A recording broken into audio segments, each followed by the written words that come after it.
Hi there, Emily Gibbons, and thank you so much for coming to the Literacy Nest YouTube channel. Just be sure to click subscribe after you watch these videos. I'm sure you're going to find so many helpful tips.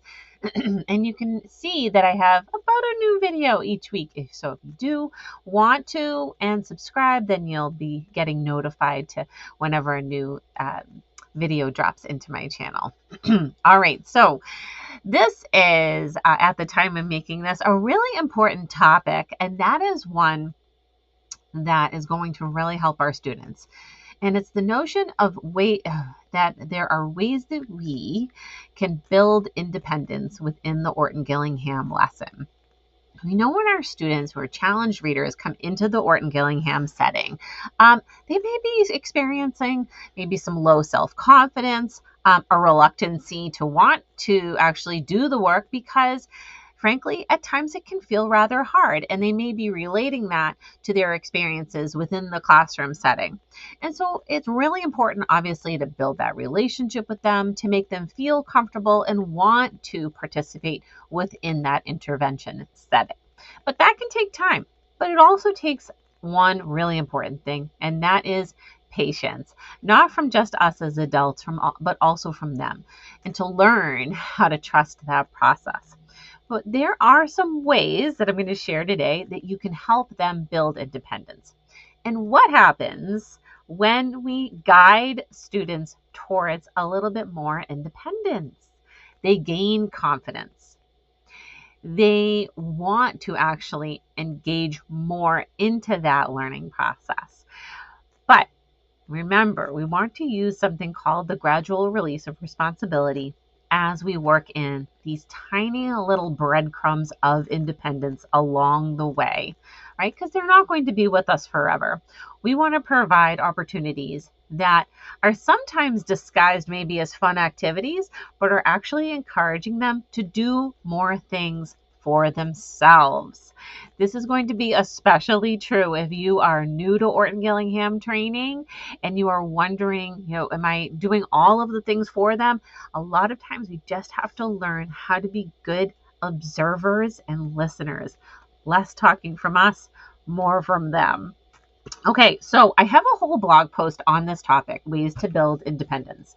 And I actually made a free printout, a little checklist that when you go to the blog post, and I'll have the link in this video description, when you go to that blog post, you're going to see these ways outlined. And these are the things that you want to try and think of when you are working during during your Orton-Gillingham lesson.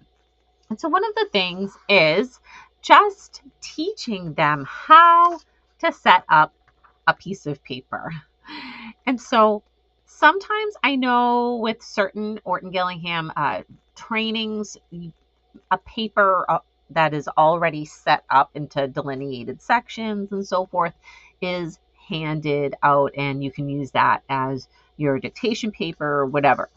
But I have often, especially with my older students, just shown them how to set up a piece of paper.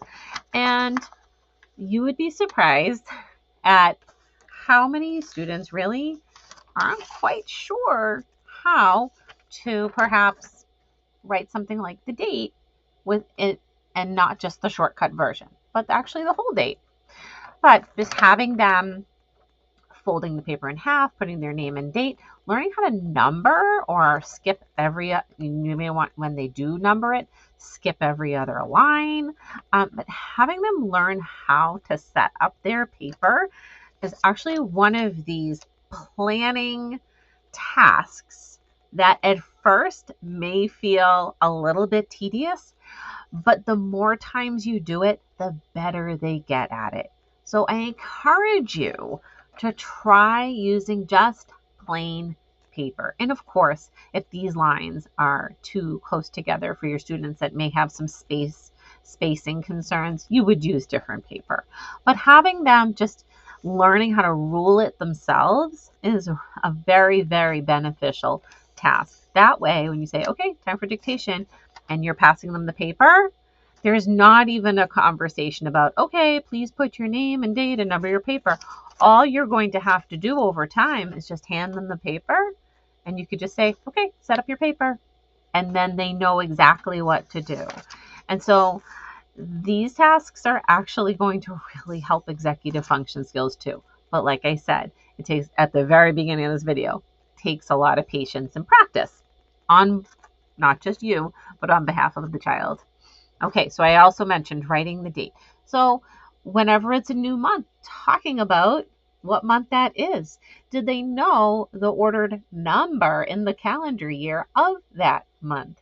So at the time I'm making this is October. You can say, yes, it's the 10th month of the year. And this is how we write it. And you can work in a little spelling instruction with that particular month as you would like to. So we all know when it comes to February, that's a really tricky one to remember how to spell, isn't it? Even for adults. Okay. Another way you can work on building towards some more independence is cursive handwriting. So we know cursive handwriting has many, many benefits. It's teaching them the cursive alphabet is going to help them get a really smooth flow to their writing. It may cut down on some of those tricky reversals that may still be cropping up. But once they really get a nice fluid motion, it's going to help them when they're writing things down. Okay, so that's another thing to start teaching. When you can start with just simple stroke practice and then moving on to groups of letters and then words. And I will say from experience, the kids I've worked with, love learning cursive handwriting. And there's really not a lot of time devoted to it within the classroom setting, you might notice, right? May not even exist at all.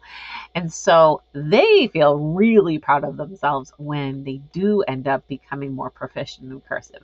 So please don't overlook that. All right, the next one is to provide some reference tools. So a reference tool can be something as simple as your visual for bat before ball and doorknob before door for B and D confusion. It might be just a simple nonverbal visual.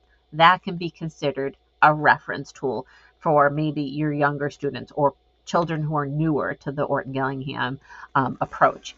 But as you are working with older students, sometimes they might need a reference chart like this one right here that lists the long vowel spelling choices in order of their frequency. So for instance, with long A, the top spelling choice in order of frequency would just be A, like in baby, as in that open syllable.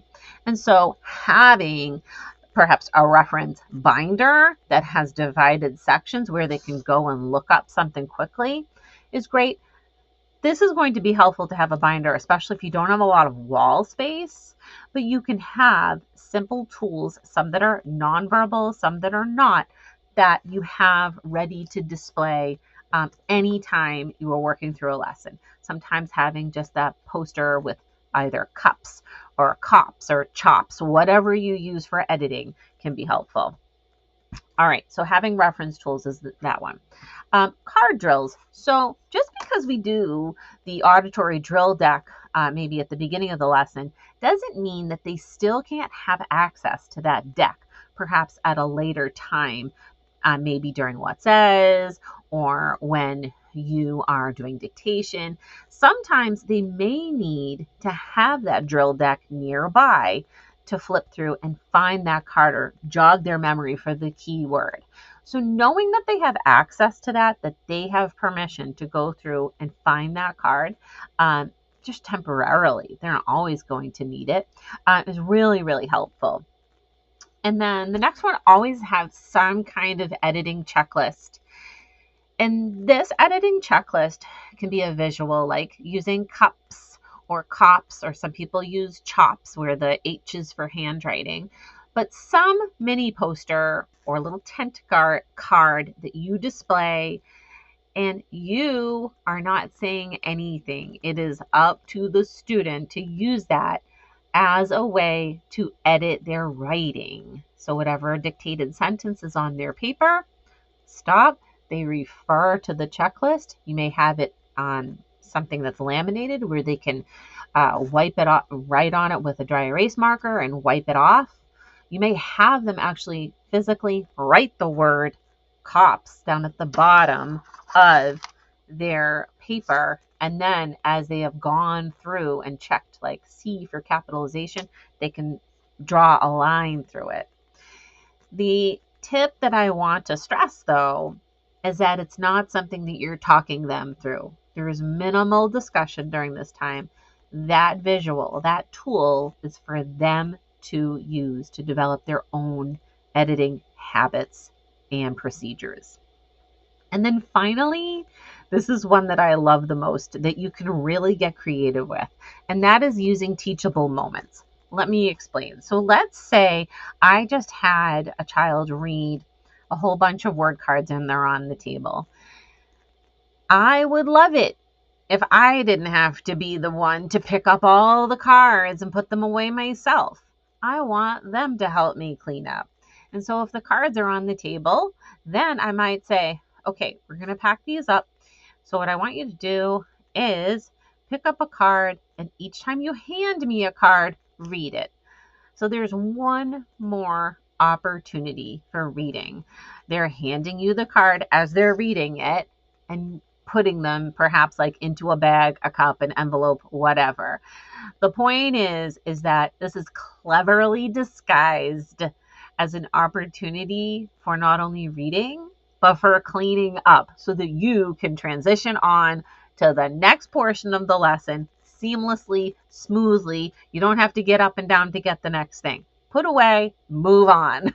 Right? That's what we have to really stress when we're working through, because there's so many components that we want to try and get through in the Orton-Gillingham lesson format. So if you love these ideas, you can read the blog post, but these are just the talking points to remember while you're thinking about building independence. So go to that blog post and take a look, and I really hope you find this helpful. And of course, if there's anything that you feel like has helped you and your students with their building their independence, let me know. I would love to hear some of the ideas that you come up with. So I'll see you next time.